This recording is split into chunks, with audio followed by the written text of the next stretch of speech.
the Wahhabi sect decided to demolish the cemetery and the shrines of Al-Baqee. Those who go to the Baqee now, they see that it is a demolished area. Open graves of our beloved Imams, shrines of our Imams are exposed. Before there used to be shrines covering these graves. The Wahhabis decided to demolish all these domes and shrines built on the top of the Baqee, honoring our beloved Imams, Ahlul-Bayt alayhimus salam, and other figures, and the companions of the Prophet as well. Since they came to power, since they rose to power, they have been very systematic in demolishing Islamic heritage in that area, in that region. They started with the Baqee, but they continued their plan up till today. Every Islamic heritage, every historic building has been demolished in Mecca and in Medina. So for example, the house that belongs to the Prophet ﷺ, in which him and his wife Khadija lived in Mecca, was demolished. The house the Prophet was born in Mecca was demolished, turned into a public library, and the exact part that belongs to the house of the Prophet was turned into public bathrooms.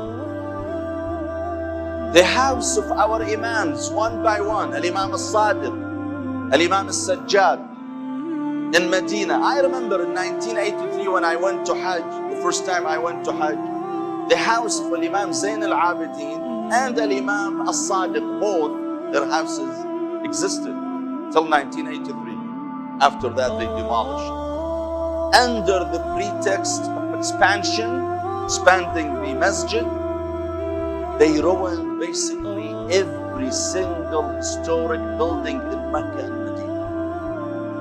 The houses of the Sahaba, the houses of Ahlul-Bayt, the house of the Prophet ﷺ. Now when you go to Mecca, you do not feel the spirituality anymore.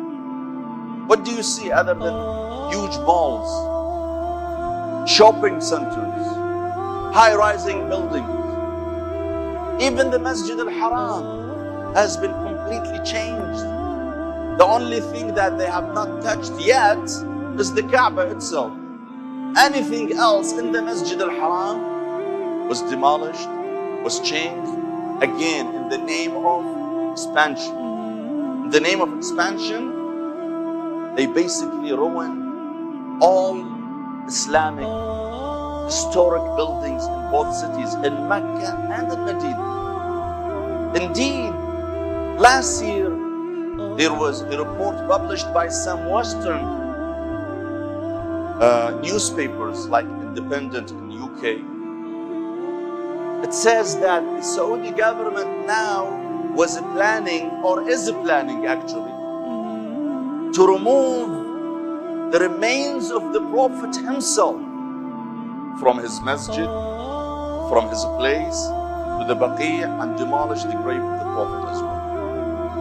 Now, they may do that, they may not, but it seems that they are testing the water to see how Muslims will react to that. If they see Muslims are reacting violently, they may back off, but if not, who cares?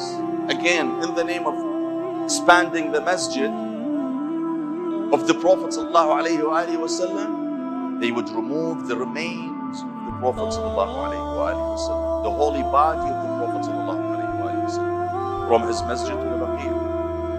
And this is another scheme, another slap on the face of Islam, my dear brothers and sisters. At the time we see in Western countries, they preserve every single historic building and turn that building into their own national heritage. In Mecca and Medina, we see every single Islamic historic building has been demolished and moved. What does this tell you? What does this tell you? Actions speak louder than words, my dear brothers and sisters. It shows vividly that there is a plan to remove all the Islamic sites, to demolish anything that reminds people of early days of Islam and the history of our religion. Very obvious. Why? Because they are afraid people will turn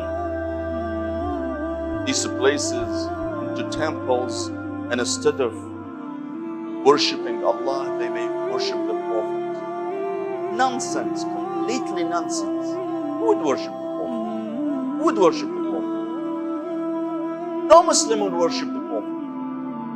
Muslims every day declare in their salah, وَأَشْهَدُ أَنَّ مُحَمَّدًا عَبْدُهُ وَرَسُولُهُ.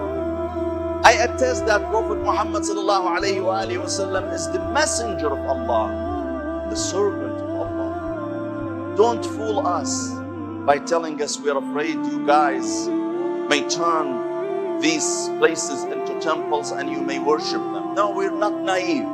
We're not naive. We're not that backward to worship humans. Allah subhanahu wa ta'ala has enlightened the hearts and the minds of over 1.6 billion Muslims. They will not worship other than Allah subhanahu wa ta'ala. The days of Jahiliyyah is gone, in which people used to worship an idol. Yes, today, the same people who have been fighting our Islamic heritage, they are trying their best to make us worship another form of idols, human idols.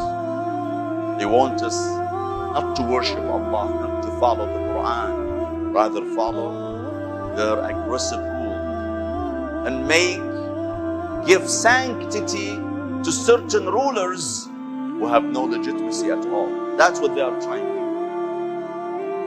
do. To give sanctity to those who have usurped power and appointed themselves as guardians of Muslims. That's what they are doing today. No Muslim would worship a human being.